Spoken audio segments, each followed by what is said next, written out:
So, students, today we will focus on one of the oldest landmasses of the world, which is the Peninsula Plateau of India.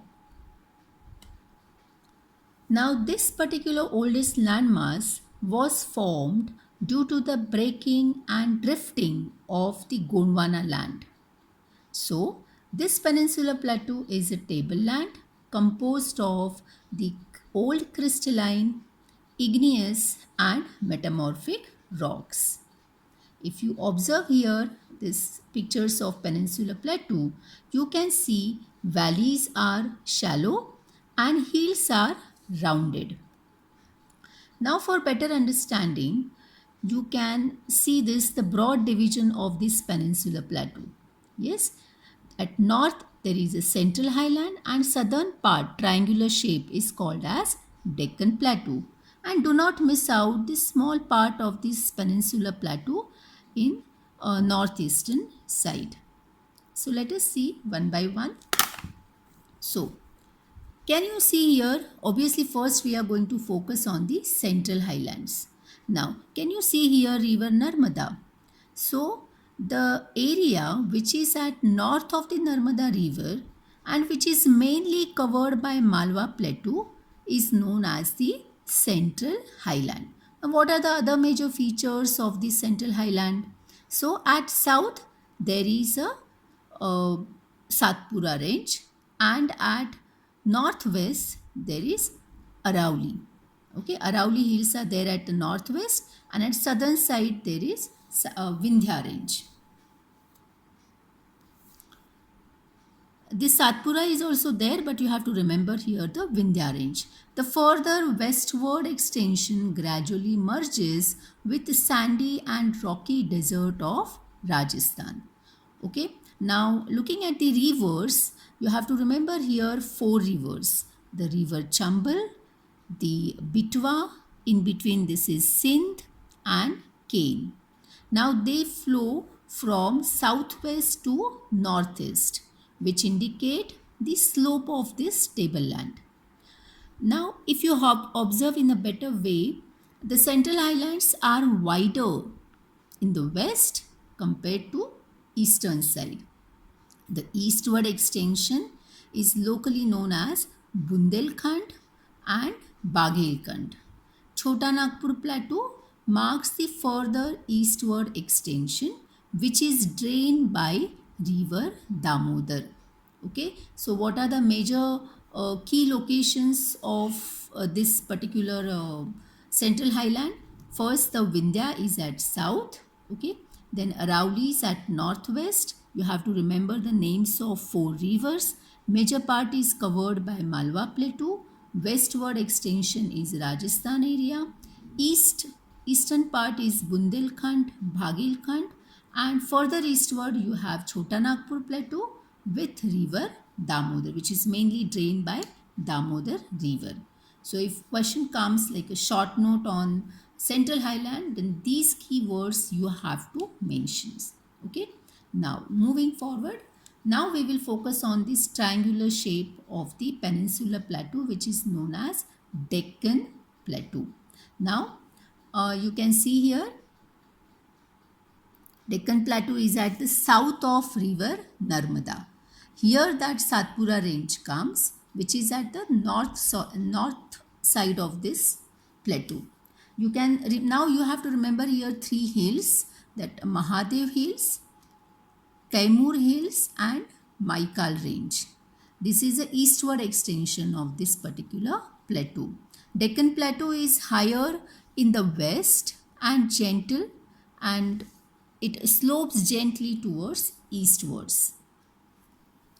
Now, let us focus here on the northeastern extension of this Deccan Plateau.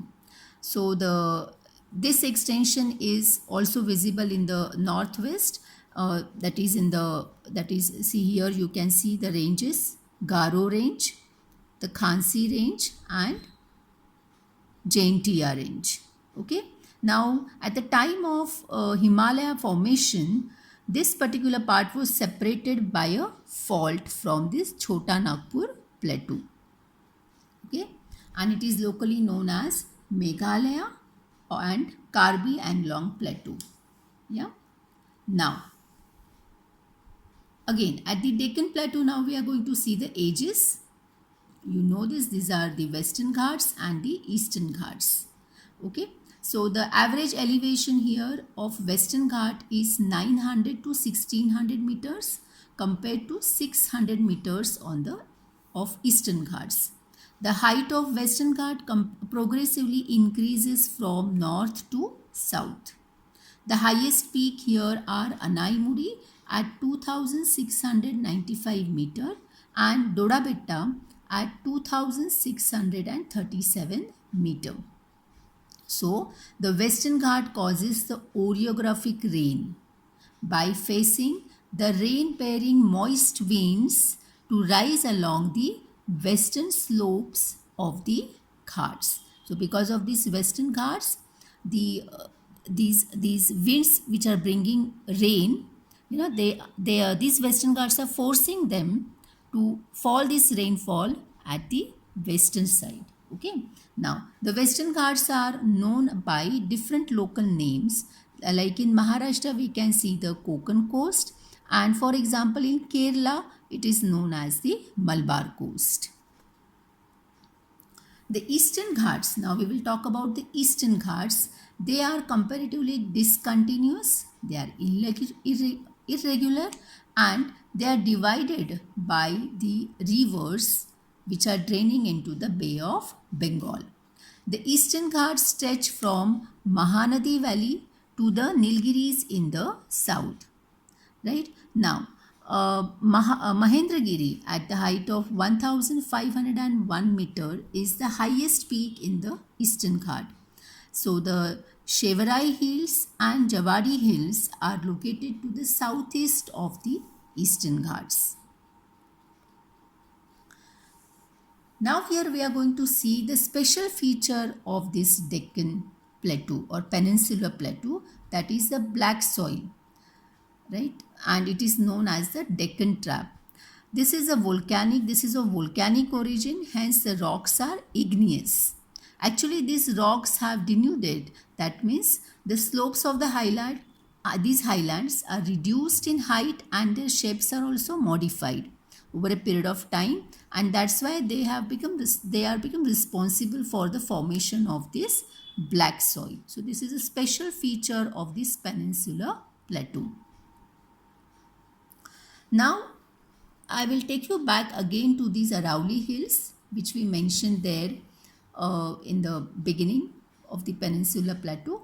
So this is at the edge of the western and north western margin of this Peninsular Plateau. So these are like one of the oldest mountains of the world. So millions of years ago, these were very tall, but over a period of time, they are broken down due to the process of erosion, right? And they extend from Gujarat to Delhi.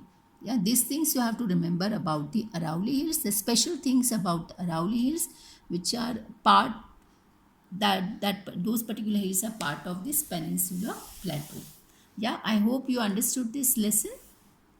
Yes, thank you so much. Still some part is there that we will see in the next part of this lesson. Thank you.